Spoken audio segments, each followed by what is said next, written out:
Hello, welcome back to the Freak Show. Bumpy McSquigums here. I want to thank you all for joining me as I continue with my Let's Play of Pillars of Eternity, The White March. We're going to leave, I guess. I don't rightly know. But sure. We killed... Okay, so basically all we have left to do is stuff inside of this place. So let's go. And let us see what we can find. So we got to return back to the library, temple, whatever you want to call it, and turn in the quest about the scroll that they stole and then we took back and then we buried. And yeah. Of course. Hey, our shop is Have you ever complete. chased a skirt wizard, or do you merely hide behind them? Have you ever chased a skirt wizard, or do you merely hide behind them? Hey. Alright, the crafting hall.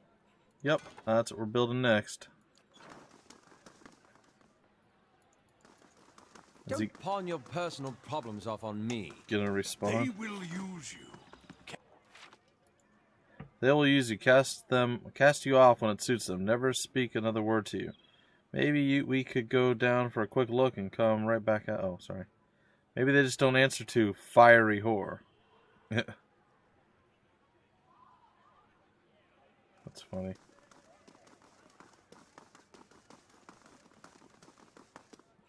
Some actually stole something from the hall? How'd they manage that?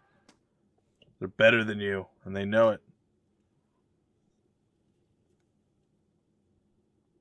I passed the test, and that's all that really matters. Well, I'm sure there's other things that matter, but mostly that. And possibly this painted eye seems to move whenever you turn your back. Cool. Good day to you. I found the scroll, but Wael asked me to hide it again. She gives you a long, stern look. I'd call anyone else a liar with a story like that. But coming from you, she squints behind her thick spectacles. There is a certain logic, after all. And if you served Wael, then you served me too. Sweet. Free experience. I like it. Alright, wait.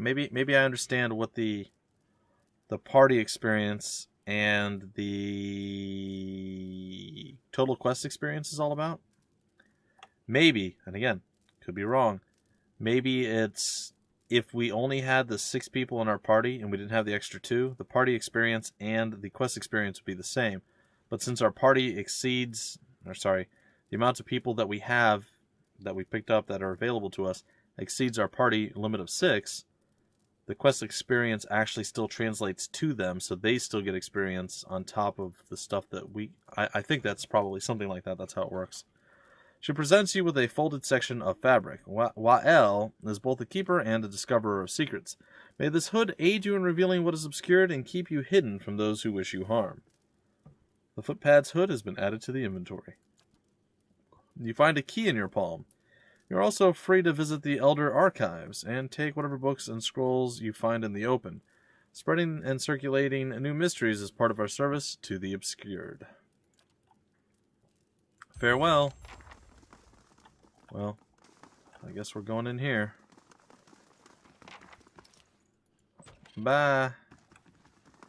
I don't want you guys looking at me, so... Alright. Welcome. Welcome. Alright, the Animancy in the modern age. The queen that was and still is. Let's go over here. The life and discoveries of Pandgrim. Something lies here for the eyes. Alright, theorems of Pandgrim. Okay. And what is this? The Scroll of Valor. And well, I don't feel like that's very useful. Isn't this where... this must not be the archives that we were looking for. Alright, well, whatever. We got some more experience. I guess that's a thing. And we're just over 2k away from the next level. So, I guess that's a thing. Do you know that dexterity affects the action speed of characters and their reflex defense? It may also be used in conversations and scripted interactions for sleight of hand and actions involving fast movement. Who knew? Well, now all of you do. Alright, I'm going here to the world You must map. gather your party before venturing forth. You must gather your party before venturing forth. It's iconic, by the way.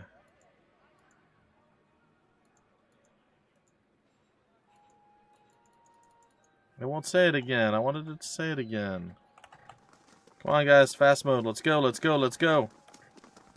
We don't pay you by the hour. Get to stepping. Get to moving. Guys. Well, it looks like we're going to go to the first fires. And welcome to a new area inside of Defiance Bay. Now, I know there's some random people we didn't talk to. I'm sure there's probably at least one quest or possibly more that I haven't finished or found in the first area. If that's the case, I do apologize, but, well, we'll hopefully figure it out as we go. I'm still waiting to have the quest to go into the catacombs, because I'm sure there's going to be one. So far, I'm underwhelmed by this place. That's the Ducal Palace. Brackenberry. Ah, there's the Temple of Wodica, Andra's Gift, and the Valiant Embassy, and Heritage Hill, and Crucible Keep. Well, they did ask us to go to the palace. I suppose... Mines here, all shallow. 12 charms, Maggie Tiller. Alright, Maggie, what do you got to say? You see a small mobile stall covered with various goods and sundries. This woman is standing next to it, engaged in a lively discussion with a man who is holding one of the items she is selling. She has a light, friendly countenance, and is trying to explain to the man how to control the item. He moves his hands around the top of it and mutters what sounds to be gibberish. After several attempts, he growls and thrusts the item back at her. It starts to turn away. She stops him with a hand on his shoulder and holds the item up in front of his face. She traces a finger over the top of it, slowly and distinctively repeating the same phrase over and over. The object suddenly lights up, shining as brightly as a torch. The man's face brightens as well, and he looks at her expectantly. She runs 2 fingers down the side of the object, and the light extinguishes. She hands it back to him and takes her place behind, guiding his hands as she whispers the words to say in his ear. Many failed attempts later, the man is able to light the object on every try. Elated, he hands it back to her as she makes her way behind the cart. While he searches for the appropriate coin, she places the item on a shelf under the backside of the cart and replaces it with another from a small box next to it. Money and goods are exchanged, and she watches the man leave, satisfied with his purchase. Then she scans the crowd, looking for her next mark. Interesting. And Cadlier Cohen?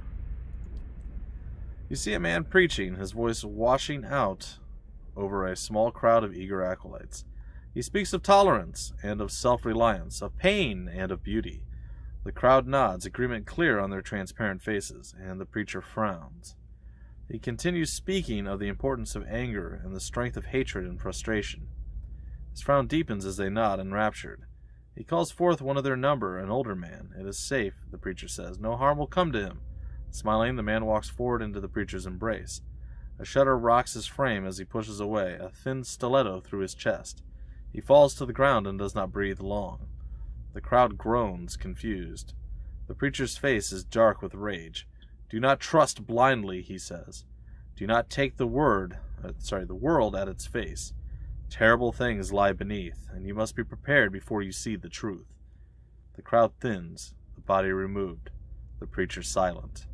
A few remain to listen, and to them he smiles.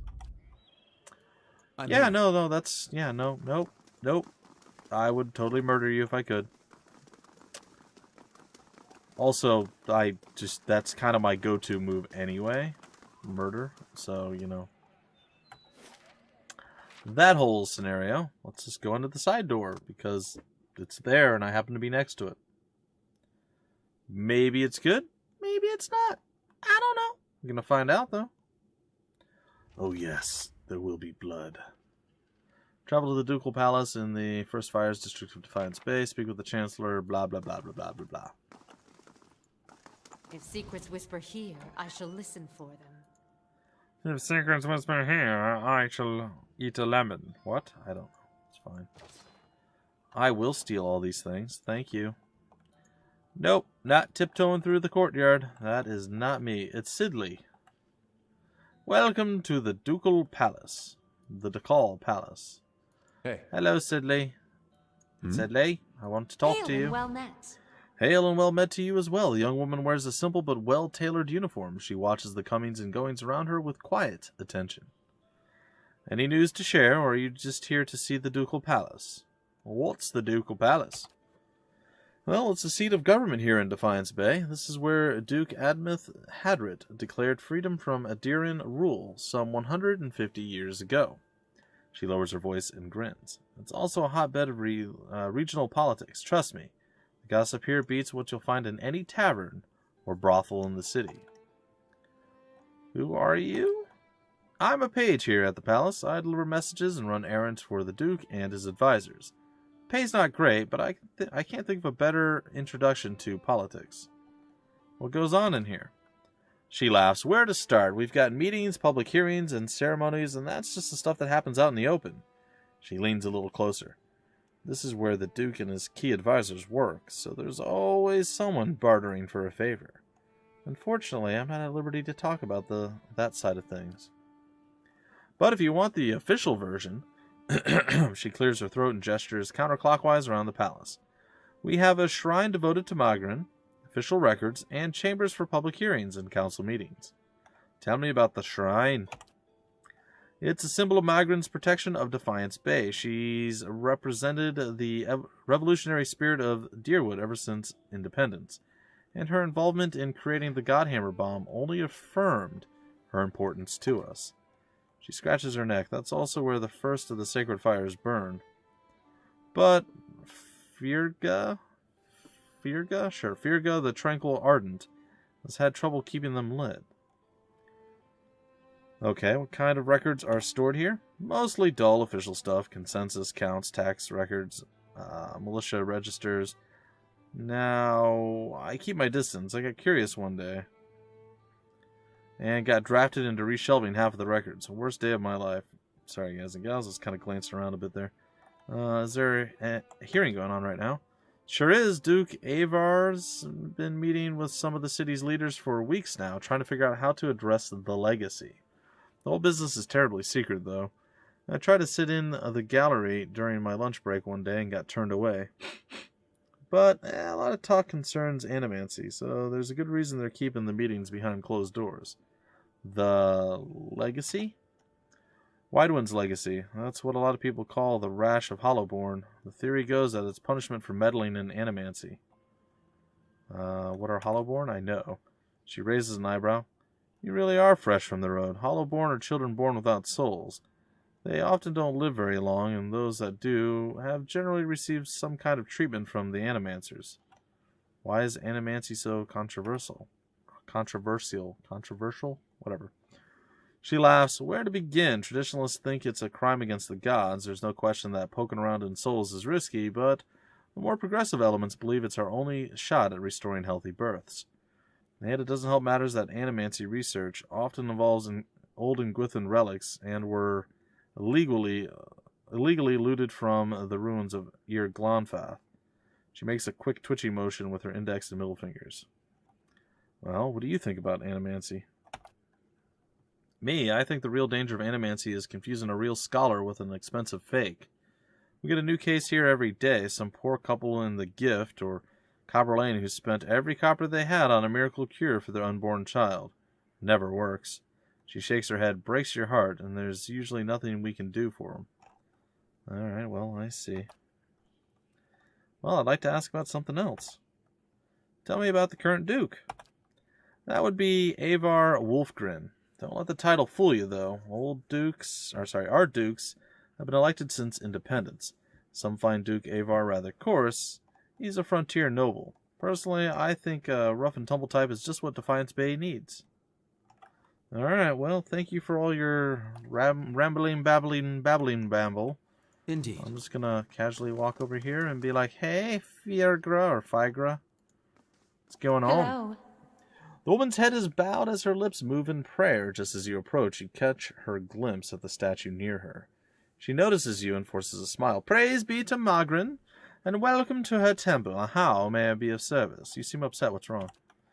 Her shoulders slump. This is about the fires, isn't it? She puts a hand on your shoulder. They're just symbols. You can't put your faith in them. The fires? She sighs. The sacred pyres all around town. You must have seen the statues of the goddess around the city holding up empty braziers.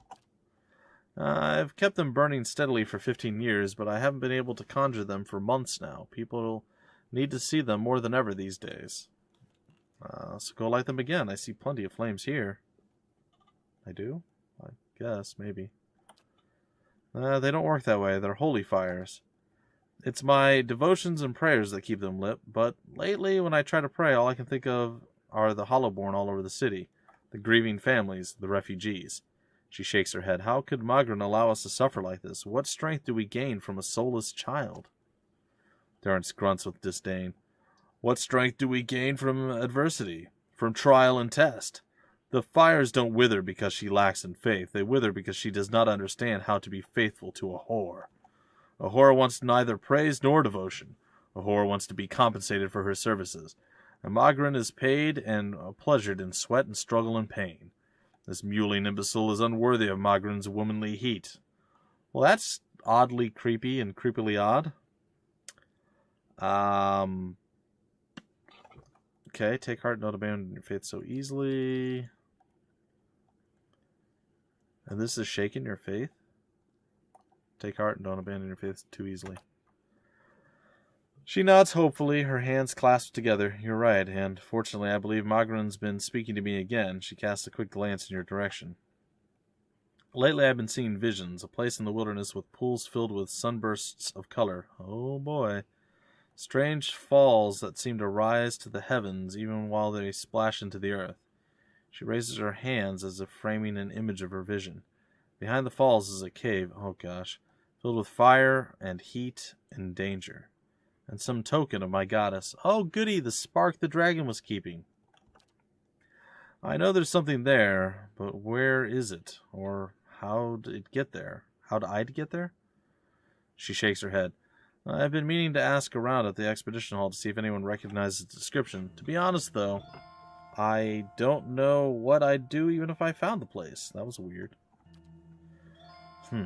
Worthless, like so many of Magrin's flock, afraid of her god's tests.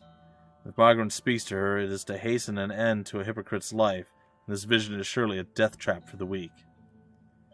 What's the significance of the sacred pyres? They symbolize Magrin's power and guidance, and right now the people of Defiance Bay need to be assured of her presence. She crosses her arms, staring at the statue. Our neighbors in the Valian Republic see us as superstitious, but we're just sensitive to the signs and warnings of the gods. I'd like to know more about the temple here. Magrin is the most revered goddess among us dear Woodens, so it's no surprise that her temple is part of the ducal palace. Her fires symbolize trials, revolutions, and blazing of new paths, all of which are important to us. She gestures to the statue. This is the first of the sacred pyres. When this is lit, so are the rest around the city. Oh, goody. I get to go fight a dragon. That's going to be fun times. A stone figure of a warrior gazes toward her raised hand. It's empty, but the palm and fingers are blackened? Well, this doesn't seem to bode super well for us, but the music kicked in randomly.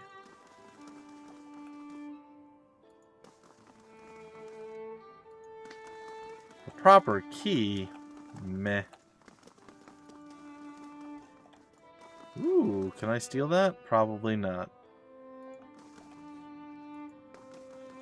There's lots of Justicarians. Oh. Well, there's stuff going on here. Let's talk to the records keeper. Gods keep you. A taciturn man with graying hair pores over a tome he's just withdrawn from one of the shelves. He glances up at you with baggy eyes. Lovely. Yes, this is something I can pull for you. I'm looking for militia records from the time of the Saints' War. Trying to find out what happened to someone. The man clears his throat. We've had a number of inquiries about such information. I'm afraid that we had to bar access to the public. Seems there are still quite a number of folk in Deerwood who bear ill will toward Riad Serens. It would be irresponsible to surrender their names to just anyone. Many came to settle here as refugees. Perhaps if you were more established in Defiance Bay, things would be different. But I have no reason to suspect you to be any different from the others. I take what I want. Could do it. Yeah, we're going to do that. The record keeper frowns. In the Duke's palace, I can assure you that you do not. Besides, without my assistance, you'd be sifting through scrolls for years. Look, we've come a long way. I just need to find out about my brother. I don't even know what side he fought for. You must understand that I've heard many such stories. I'm afraid there is nothing I can do for you. Alright, farewell. Well, that's poopy. Talk to the marshal here. I believe you have business with Chancellor Warren. I guess we're talking to Warren. Thank you for coming, a player named Gus. I've been trying to track you down for some time. This is Marshal Forywin? Sure. Earl Betamar's military advisor. He will serve as a witness for this proceeding. He gestures at the man next to him. Well met, Road Warden. Your reputation precedes you. I admit you've created a bit of stir throughout the nobility with your reclamation of Caed Nua. Most are still not sure what to think of you. Alright, what's the problem? Or what's this about?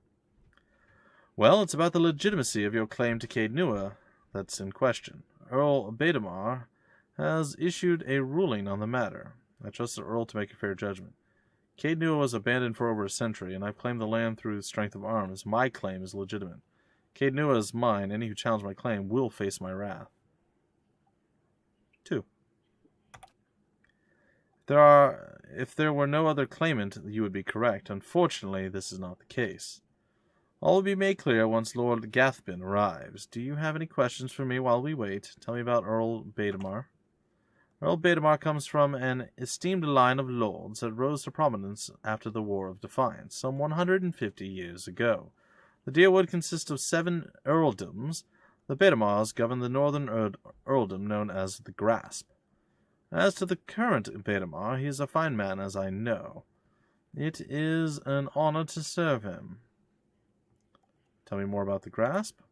The Grasp is now the largest of the 7 earldoms, after it consumed the pre-war earldom of Yenwood. It encompasses notable settlements such as New Haomar, Gyron's Grasp, Gilded Vale, and, of course, Caed Nua. Yenwood? When the Deerwood was a mere colony of Adir, it was divided into 9 earldoms. When the Adirans were defeated and ultimately driven out, 2 of the earldoms were absorbed and borders were adjusted. Yenwood was one such earldom. I have other questions. What do you know of Gathbin? Well, I've met him but once. It was ample time to determine the character of Lord Lord Gathbin, or lack thereof. He is descended from an old Adiran line that predates the War of Defiance. His great-grandfather, Ranig Gathbin, was the Earl of Yenwood during the war, that is, until he was stripped of his lands and driven from the Deerwood. Okay. Do you know which way Betamar has ruled? I'm sorry, my lord, I do not. The Earl's decree is sealed. And what was that about Road Warden? The one who rules Caed Nua on behalf of the Earl of Yenwood is traditionally known as the Road Warden. Your position might not be entirely official yet, but the title is appropriate as an appropriate form of address. The marshal nods and smiles. Well, I guess that's that. Your timing is impeccable. Here comes Lord Gathbin now. Uh-huh. Dragon whelping! Kill him! Get him, worm! Itumak! Bite his hand! There's a lot of us. An opulently dressed man strides toward the Chancellor, his sandy hair trailing him like a banner caught in a light breeze, boot heels echoing throughout the hall. An elven woman with cropped hair dressed in dark, glinting mail shadows his steps before taking position alongside him. She watches you unabashedly, taking your measure. Let's move past this formality as quickly as possible. I have other matters to attend to. It's well known that Caed Nua belongs to me by right. And where is this pretender? He who murdered the Raedricks, my own sister and her husband. And now he steals my lands? Where is this low-born wretch? Warren clears his throat and glances at you. This man here? This is the Lord of Caed Nua? I thought he was just another servant, perhaps a valet or a porter. Raise your hand. Everyone who owns their own keep, raise a hand. Go on, don't be shy.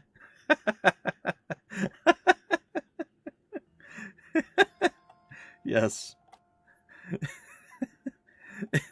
Imbecile. I hope you've enjoyed your time squatting on my land. Provoke me further, and I'll hang you from the highest wall of Caed Nua when our business is finished. Chancellor, read the Earl's decree. Warren breaks the seal. Sorry, that caught me off guard. Warren breaks the seal and unfurls it. Regarding the matter of the Gathbin claim on Caed Nua, Earl Betamar finds that Gathbin's claim was never relinquished. By law, Caed Nua is rightfully the property of the Gathbin family. I knew it! Gathbin smirks at you triumphantly. I'm not finished reading, my lord. Gathbin rolls his eyes and motions for the Chancellor to continue. However, the Earl recognizes a player named Gus's part in reclaiming Caed Nua, a site that has stood abandoned and even some would say cursed for over a century. Fort Caed Nua is returned to the Gathbin family. The Earl has decreed the Lord Gathbin will provide compensation in the form of... Absolutely not. Gathbin folds his arm, a defiant scowl on his face. My lord? Warren raises his eyebrows. The amount is quite reasonable and a requirement for your land to be returned to you. If you'll just allow me to finish, I'll not pay a single copper to this miscreant for my ancestral land. Do you think I'm blind to the Earl's motives, lackey? He thinks he can send a message with this insult. I have a message you can send, that son of a whore. Gathbin raises an open hand to the Chancellor as the Chancellor shrinks from him, arms raised in defense. I'm going to grab his arm. Keep your hands off me, you peasant! Gathbin yanks his arm free of your hand and steps back. The elven woman deftly draws a pistol from her thick leather belt. Her eyes widen in anticipation. My lords, please, there's no need for violence. Lord Gathbin holds your gaze for several heartbeats, his eyes burning with hatred. I'll be coming for what's mine. Count on it. Come, Captain Emery, we're leaving. He sneers defiantly before storming down the hall. The captain lowers her pistol and gives a smirking shrug before following her employer. You better run, buddy. Well, I can't say that Gathbin's reaction was entirely unexpected. Through no fault of your own, I'm afraid you've just made a powerful enemy. He did seem a little upset, didn't he? I've heard he's always been vicious, even as a boy, and he can hold a grudge for a very long time. In any case, Caed Nua now officially belongs to you since Lord Gathbin has rejected the Earl's decree. He hands you a deep blue scepter, which looks to have been carved entirely out of sapphire. Here, this belonged to one of the old lords of Caed Nua. By right, it's yours now. You have gained an item, the geared how something the thing about stennies of the that. Give 1,000 copper. Have this sent to Lord Gathbin as a token of friendship. Tell Gathbin if I catch him or any of his people on my land, they'll be executed. Please extend an invitation to Lord Gathbin to feast with me within the halls of Caed Nua. There's no need for us to be enemies. Tell him if he's there, I'm going to kill him. Yeah, no, An extreme measure to be sure, but I will pass the message along. It was a pleasure to finally meet you, my lord. Warren bows. Perhaps we'll speak again under more pleasant circumstances. Farewell, a player named Gus. Marshal nods at you and leaves. Yeah. Well, that's cool. I enjoyed that. Even if I did make an enemy. Call to court. All right, ladies and gentlemen, that is going to do it for this particular episode. Hope you guys enjoyed, and until the very next episode, enjoyed. Oh, taxes were collected. We did better this time. Still lost a tremendous amount, but that's okay. Anyway, folks, there's just a whole bunch of stuff. Haravius is returned. Let's go read that in the now. All that stuff will be in the next episode. Anyway, folks, until then, my name's Bumpy McSquigums. Thank you for stopping by the Freak Show, and I will see you later. I'm out.